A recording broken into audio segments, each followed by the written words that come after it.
शिवसेनेचे आमदार आमशा पाडवी यांनी नवीन वर्षाच्या पहिल्याच दिवशी त्यांच्या गुरूंची भेट घेऊन आशीर्वाद घेतले। यावेळी आमदार आमशा पाडवी यांनी गुरु तारदाजी बापू महाराज यांचे चरणस्पर्श केले। सरत्या वर्षाला निरोप देत नवीन वर्षाचे प्रत्येकानं स्वागत केलंय।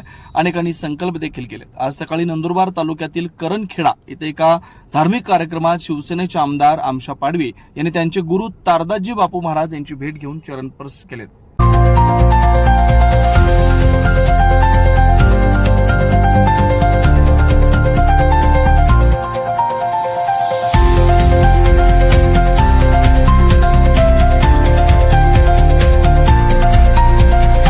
आज नवीन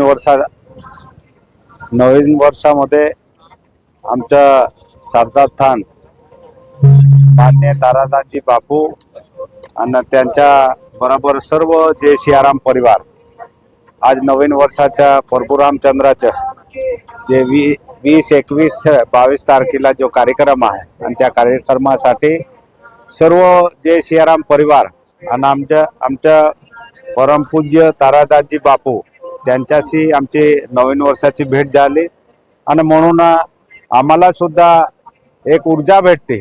जेव्हा आम्ही गुरुच्या पाय पडतो तेव्हा आम्हाला नवीन ऊर्जा भेटते। म्हणून आज नवीन वर्षाच्या सर्व जे सियाराम परिवार आणि तारादाजी बापूंना भेटून आम्ही आनंद व्यक्त करत आहोत।